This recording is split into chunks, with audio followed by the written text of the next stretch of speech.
सूरत मक्की है। इस सूरत के नुज़ूल के कई बरस बाद अल्लाह के रसूल सल्लल्लाहु अलैहि व आलिहि वसल्लम फ़तह मक्का के मौके पर कमो बेश 15,000 सहाबा किराम रिज़वानुल्लाहि ताला अलैहिम अजमाइन के साथ फ़ातिह बनकर मक्का मुकर्रमा में दाखिल हो रहे हैं। अब आप ज़रा वो मंज़र जहन में लाएं। हुज़ूर अलैहिस्सलातु वस्सलाम की 2 साहिबजादियों को डिवोर्स करवाई गई इस्लाम की दावत और तबलीग के सबब। नबी करीम सल्लल्लाहु अलैहि व आलिहि वसल्लम को 3 सालों के लिए शेब अबी तालिब में क़ैदो बंद की सौबतें इख्तियार करना पड़ी। आप अलैहिस्सलातु वस्सलाम को नाउज़ु बिल्लाह मजनून, साहिर, काहिन, मसहूर और न जाने क्या क्या बेअदबी के कलिमात नाउज़ु बिल्लाह हुज़ूर की शान अक़दस में अदा किए गए। यहाँ तक कि संगबारी की गई। वाक़या ताइफ आपके सामने है कि नालैन शरीफ़ैन लहू लहान हो गए। पूरा जिस्म मुबारक जो है वो खून से लहू लहान हो गए। पूरा जिस्म मुबारक जो है वो तकलीफ़ के अंदर आप अलैहिस्सलातु वस्सलाम का एक नहायत ही कर्ब की जो है वो कैफियत है। और जब आप वो वाक़या याद करते हैं कि जब पहली मरतबा हुज़ूर अलैहिस्सलातु वस्सलाम ने इस्लाम की दावत दी, ज़रा लम्हे भर के लिए सोचिएगा। तो हदीस में ये बात ज़िक्र है कि हज़रत सैयदना अबू बकर सिद्दीक़ रदियल्लाहु ताला अन्हु और हुज़ूर अलैहिस्सलातु वस्सलाम दोनों पर मुशरिकीन हमला आवर हो गए। तो जो ही हुज़ूर अलैहिस्सलातु वस्सलाम पर हमला आवर हुए तो सिद्दीक़ अकबर रदियल्लाहु ताला अन्हु ने अपने आप को हुज़ूर सल्लल्लाहु अलैहि वसल्लम पर डाल दिया। और हदीस में ये बात ज़िक्र है कि सिद्दीक़ अकबर रदियल्लाहु ताला अन्हु को इस कदर ज़दोकोब किया गया कि चेहरा मुबारक इतना सूज गया कि गाल मुबारक और नाक मुबारक में फ़र्क मालूम नहीं होता था। इतनी तकलीफ़ हुई। और जब बेहोशी से इफ़ाक़ा हुआ तो पहली बार ये पूछा, पहला सवाल कि हुज़ूर कैसे हैं सल्लल्लाहु अलैहि वसल्लम।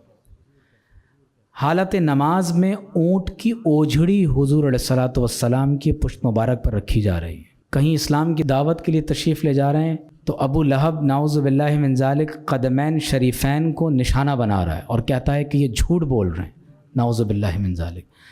आप ज़रा 10 बरस के उन वाक़यात को ज़रा जहन में लाएँ। शेब अबी तालिब हो, आमुल हुज़न हो, किस तरह नबी करीम सल्लल्लाहु अलैहि वसल्लम ने 10 बरस, इसमें हज़रत बिलाल भी हैं, किस तरह उनके सीने मुबारक पर भारी पत्थर नंगी पुश्त के साथ ज़मीन पर लिटाया जाता है। ज़मीन पर रेत पर अंगारे जलाकर रखे गए हैं। आपकी पुश्त मुबारक को उस पर रखा जाता है, यहाँ तक कि आपकी चर्बी के पिघलने से वो अंगारे बुझ जाते हैं। सीने पर भारी पत्थर रखा जाता है, कोड़े मारे जाते हैं और उसके बावजूद आपकी ज़बान मुबारक पर कलमा शहादत जारी। इस्लाम की पहली शहीदा हज़रत सुमैया रदियल्लाहु ताला अन्हा, नेज़े की नोक से उनके जिस्म को उधेड़ा जा रहा है। इतनी तकालीफ़ सहाबा किराम बर्दाश्त कर रहे हैं और हुज़ूर अलैहिस्सलातु वस्सलाम फ़ातिह बनकर मक्का मुकर्रमा में दाखिल हो रहे हैं। और आपको पता है कि कैफियत क्या है कि हुज़ूर अलैहिस्सलातु वस्सलाम ऊँटनी पर तशरीफ़ फरमा हैं और हदीस में ये बात ज़िक्र है कि सर मुबारक पर सियाह रंग का अमामा है और हुज़ूर अलैहिस्सलातु वस्सलाम ऊँटनी की गर्दन पर अल्लाह को शुक्राने का सजदा फरमा रहे हैं, गर्दन मुबारक झुकी हुई। हज़रत इब्न अब्बास रदियल्लाहु ताला अन्हु इस हदीस के रावी हैं। फरमाते हैं कि अन्ना रसूलल्लाहि सल्लल्लाहु अलैहि व आलिहि वसल्लम अख़दा बिउदादतै अलबाब यौम फ़त्हि मक्का वक़द लाज़ अन्नासु बिलबैत। हुज़ूर अलैहिस्सलातु वस्सलाम फ़तह मक्का के दिन अल्लाह तबारक व तआला के घर के पास तशरीफ़ फरमाए। तमाम लोग जमा हो गए और फरमाते हैं आप अलैहिस्सलातु वस्सलाम ने मुझे पकड़ा और मुझे अपने साथ रखा। तो फरमाया, हदीस में है, अब ये हदीस सुना रहा हूँ मैं आपको, फ़तह मक्का का मौका है। फरमाया, अल्हम्दुलिल्लाहिल्लज़ी सदक़ वअदहु व नसर अब्दहु व हज़मल अहज़ाब वहदहु। फरमाया, तमाम तारीफ़ें अल्लाह के लिए हैं जिसने अपना वादा सच्चा फरमा दिया, जिसने अपने बंदा कामिल की मदद व नुसरत फरमा दी और जिसने तने तन्हा तमाम तर मुशरिकीन के लश्करों को शिकस्त अता फरमा दी। फिर हुजूर ने फरमाया माज़ा तज़ुन्नून या माशरा कुरैश, ए कुरैश के लोगों आज तुम मेरे बारे में क्या गुमान रखते हो। आप सोच रहे हैं पूरा मक्के के 10 बरस आप जहन में रखिएगा, फिर मदीना तैयबा में 13 बरस जो जंगें हुई हैं उन्हें भी जहन में रखें। ग़ज़वा बदर हुई, ग़ज़वा उहद में हुज़ूर अलैहिस्सलातु वस्सलाम के चचा को शहीद किया गया, ग़ज़वा खंदक हुई, आप इन तमाम जंगों को भी पेश नज़र रखें। तो आपको पता है कुरैश मक्का ने क्या कहा, क़ालू खैरन या रसूल अल्लाह, हम आपसे भलाई की उम्मीद रखते हैं। अखुन करीमुन वब्नु अखिन करीमिन वक़द क़दरता, या रसूल अल्लाह सल्लल्लाहु अलैहि वसल्लम आप हमारे ऐसे भाई हैं जो बहुत इज़्ज़त वाले हैं, करीम हैं, आपके वालिद भी ऐसे हैं जो बहुत करीम थे।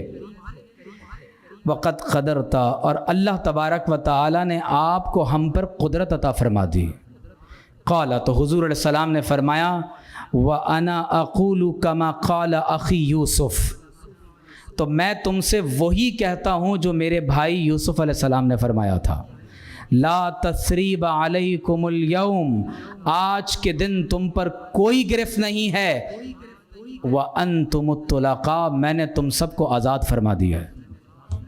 आप अंदाज़ा कर रहे हैं कि मक्का मुकर्रमा में जो सूरत नाजिल हो रही, हुज़ूर अलैहिस्सलातु वस्सलाम को बशारत दी गई कि तक़वा और सब्र इस्लाम की दावत और तबलीग में ये आपका वेपन है, और एक वक्त ऐसा आएगा कि जिस तरह यूसुफ़ अलैहिस्सलाम के सामने उनके तमाम भाई उन्होंने आपकी कुदरत को तस्लीम कर लिया, ख़ुद को सरेंडर कर दिया, तो ऐसा ही एक वक्त आएगा ला तस्रीब अलैकुमुल यौम, और उस वक्त हुजूर फरमाएंगे कि आज के दिन तुम पर कोई गिरफ्त नहीं। हज़रत उमर फरमाते हैं कि जब मैंने ये बात सुनी कि हुजूर ने फरमाया कि आज तुम पर कोई गिरफ्त नहीं, व अंतुमुत तुलक़ा, मैंने तुम सबको आज़ाद कर दी, यहाँ तक फरमाया जो अबू सुफियान के घर चला जाए उसे भी अमान है, जो अपना हथियार फेंक दे उसे भी अमान है, जो घर का दरवाज़ा बंद कर ले उसे भी अमान है। और फिर हुजूर अलैहिस्सलातु वस्सलाम ने जब ये फरमाया कि आज के दिन कोई गिरफ्त नहीं, तो हज़रत उमर फरमाते हैं फ़फ़ित्तु अरक़म मिनल हयाइ मिन क़ौलि रसूलिल्लाह सल्लल्लाहु अलैहि व आलिहि वसल्लम, फरमाते हैं कि जब हुजूर ने ये फरमाया तो शर्म और हया से मैं अपने पसीने में गर्क हो गया। क्यों? फरमाते हैं ज़ालिका अन्नी क़द क़ुल्तु लहुम हीना दख़लना मक्का, फरमाते हैं जब हम मक्का में दाखिल हो रहे थे तो मैंने लोगों से कहा अल-यौम नंतक़िमु मिनकुम व नफ़अल, हज़रत उमर ने फरमाया आज तो बस ऐसा इंतकाम लेंगे और तुम्हारे साथ वो करेंगे जो इससे पहले कभी नहीं हुआ। फ़लम्मा क़ाल रसूलुल्लाह सल्लल्लाहु अलैहि व आलिहि वसल्लम मा क़ाल इस्तहयैतु मिन क़ौली, तो हुजूर ने जो फरमाना था जब वो फरमाया तो कहा हुजूर के फरमान से मैं शर्म से पानी पानी हो गए। तो हज़रत उमर रज़ियल्लाहु ताला अन्हु ने उस हया को महसूस किया। और आप गौर कीजिए कि एक और सहाबी ने कहा अल-यौमु यौमुल मलहमा, आज जंग का दिन है। हुजूर ने सुन लिया, फरमाया नहीं अल-यौमु यौमुल मरहमा, आज रहम करने का दिन है। वमा अरसलनाका इल्ला रहमतल लिल आलमीन सल्लल्लाहु अलैहि वसल्लम। इंसानी तारीख़ में कभी किसी जंग के नतीजे में फ़तह के बाद ये मंज़र न इससे पहले कभी देखा गया और न क़यामत तक कभी देखा जाएगा, और अगर ये सुन्नत दोहराई जाएगी तो वो हुजूर के ग़ुलाम ही होंगे। जब सुल्तान सलाहुद्दीन अय्यूबी रहमतुल्लाह अलैह बैतुल मक़दिस को रीकैप्चर किया और सन 490 हिजरी में जब बैतुल मक़दिस मुसलमानों के हाथ से निकल गया तो ये तारीख़ में लिखा है कि एक ईसाई जर्नैल जब मस्जिद अक़सा में दाखिल हुआ तो घोड़ों के घुटनों तक मुसलमानों का खून था। छोटे छोटे बच्चों को टांगों से पकड़कर दीवार पर उनके सर मारे गए, इस तरह शहीद किया गया। और जब सुल्तान ने बैतुल मक़दिस को फ़तह करवाया तो 27 रजब बैतुल मक़दिस की वही तारीख़ थी जब हुज़ूर अलैहिस्सलातु वस्सलाम मस्जिद हराम से मस्जिद अक़सा तशरीफ़ लाए। तो सुल्तान जब ताकत में आए और मस्जिद अक़सा को फ़तह कर लिया, गालिब हो गए, تو آپ نے ان تمام تر لوگوں کو جنہوں نے ہتھیار پھینک دیے، کسی ایک فرد کو بھی قتل کرنے کا حکم نہیں دیا، یہاں تک فرمایا کہ جو اپنے ساتھ جو سامان لے جا سکتا ہے وہ لے اور بیت المقدس سے چلا جائے۔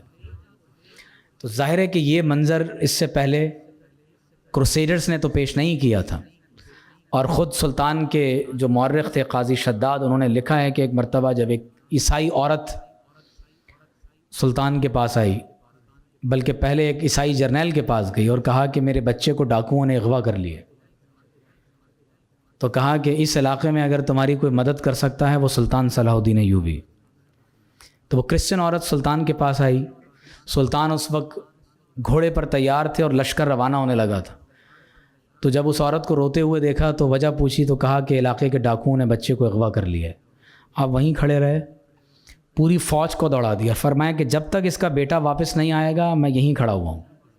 اب ظاہر ہے کہ جب آرمی چیف نے یہ کہہ دیا تو وہ آنن فانن بچے کو دریافت کر لیا گیا، تو جو ہی وہ بچہ اس عورت کے سپرد کیا گیا، وہ بچہ جب ماں کی گود میں گیا تو وہ عورت بھی رونے لگی، اور سلطان محبت کا یہ منظر دیکھ کر آپ بھی رونے لگے۔ تو اللہ تعالیٰ نے یہ آپ کو رقت قلب عطا فرمائی۔ تو دشمن کے ساتھ قدرت کے باوجود حلم اور عفو درگزر کا معاملہ کرنا یہ محمد الرسول اللہ کی سنت ہے صلی اللہ علیہ وسلم۔ لقد کان لکم فی رسول اللہ اسوۃ حسنہ وانک لعلی خلق عظیم۔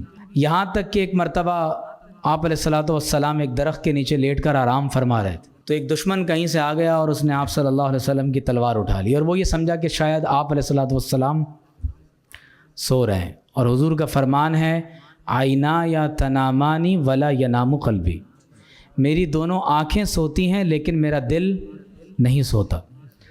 تو حضور علیہ الصلوۃ والسلام کے سامنے کھڑا ہو گیا اور کہنے لگا کہ اے محمد صلی اللہ علیہ وآلہ وسلم، یہ بتائیں کہ آپ کو اب مجھ سے کون بچا سکتا ہے؟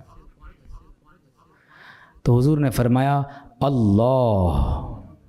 بس اب آپ سوچیں کہ جب ہم سب ایک ساتھ مل کر اللہ کا ذکر کرتے ہیں تو اللہ کے نام کی ضرب کی ایک ہیبت ہے جو ہمارے دلوں پر مترتب ہوتی ہے، دل پر اس کی ہیبت پڑتی ہے۔ تو جب انہوں نے اللہ کہا ہوگا جنہوں نے خود اللہ کو دیکھا ہے تو کتنا روب اور جلال۔ مسلم کی حدیث ہے کہ حضور علیہ الصلوۃ والسلام سے پوچھا گیا کہ کیا آپ نے اپنے رب کو دیکھا ہے؟ تو فرمایا رأیت نوراً، میں نے اپنے رب کو بصورت نور دیکھا۔ تو معاف کر دیا، پھر تلوار اس کے ہاتھ سے نیچے گر گئی، تو اب تلوار حضور نے اٹھا لی، فرمایا اب بتاؤ تمہیں مجھ سے کون بچائے گا، اور پھر اس شخص کو معاف کر دیا۔ تو یغفر اللہ لکم وہو ارحم الراحمین، اور پھر فرمایا اذهبوا بقمیصی ھذا، آپ نے فرمایا میری یہ قمیص لے جاؤ۔ کیا لے جاؤ؟ میری یہ قمیص۔ قمیص پہننا انبیاء علیہم السلام کی سنت ہے، قمیص پہننا انبیاء علیہم السلام کی سنت ہے۔ تو فرمایا اذهبوا بقمیصی ھذا، میری یہ قمیص لے جاؤ اور اس قمیص کو میرے والد کے چہرے پر ڈال دینا۔ سبحان اللہ۔ تو کیا ہوگا؟ یاتی بصیرا، تو جو میرے غم میں رو رو کر اپنی بینائی کو کھو بیٹھے ہیں ان کی بینائی واپس آ جائے گی۔ یاتی بصیرا، وہ دوبارہ بینا ہو جائیں گے۔ وَأْتُونِي بِأَهْلِكُمْ أَجْمَعِينَ، اور تم سب بیت المقدس سے تمام اہل و عیال کو میرے پاس مصر میں لے آؤ۔ اس سے یہ بات معلوم ہوئی کہ اللہ کے نبی کی قمیص میں، جو اس قمیص کو ان کے جسم مبارک سے نسبت حاصل ہو گئی۔ قمیص جو انسان لباس پہنتا ہے نا، جو لباس آپ پہنتے ہیں تو آپ کے جسم کی خوشبو اس لباس کے اندر شامل ہو جاتی۔ ہر انسان کے وجود کی ایک خوشبو ہوتی ہے، تو انسان کا جو لباس ہے اس کے پہنے ہوئے لباس میں انسان کی خوشبو شامل ہو جاتی. آپ نے یہ نہیں فرمایا کہ کوئی ایک قمیص لے جاؤ، آپ نے یہ نہیں فرمایا. آپ نے فرمایا اذهبوا بقمیصی ھذا، میری یہ قمیص لے جاؤ. اور آپ کو معلوم ہے یہ کون سی قمیص تھی؟ اللہ اکبر. کان یوسف اعلم باللہ من ان یعلم ان قمیصہ یرد علی یعقوب بصرہ ولکن ذلک قمیص ابراہیم الذی البسہ اللہ فی النار من حریر الجنہ. یعقوب علیہ السلام کے پاس ان کے آباء و اجداد میں حضرت ابراہیم علیہ السلام سے حضرت اسحاق علیہ السلام، اسحاق علیہ السلام سے حضرت یعقوب علیہ السلام، اور یعقوب علیہ السلام سے پھر یوسف علیہ السلام کے پاس دراصل یہ وہ قمیص تھی کہ جو اللہ نے حضرت ابراہیم علیہ السلام کو اس وقت عطا فرمائی تھی. وہ کرتا تھا، وہ لباس تھا جو حضرت ابراہیم علیہ السلام نے اس وقت پہنا ہوا تھا جب آپ کو نمروز نے اپنی آگ میں داخل کیا تھا. تو وہ کرتا، وہ خرقہ، وہ کرتا چلا آ رہا تھا. تو یوسف علیہ السلام کے پاس بھی وہی قمیص تھی جو یعقوب علیہ السلام کو عطا ہوئی. یعقوب علیہ السلام کو اسحاق علیہ السلام سے عطا ہوئی، اور اسحاق علیہ السلام کو حضرت. تو انبیاء علیہم السلام کے جسم مبارک سے اس قمیص کو نسبت حاصل تھی. تو وہ قمیص جو حضرت ابراہیم علیہ السلام کے مبارک جسم پر تھی، جب انہیں نار نمرود میں ڈالا گیا اور اللہ نے فرمایا وَقُلْنَا يَا نَارُ كُونِي بَرْدًا وَسَلَامًا عَلَىٰ ابراہیم، اور ہم نے فرمایا کہ اے آگ، وَقُلْنَا يَا نَارُ.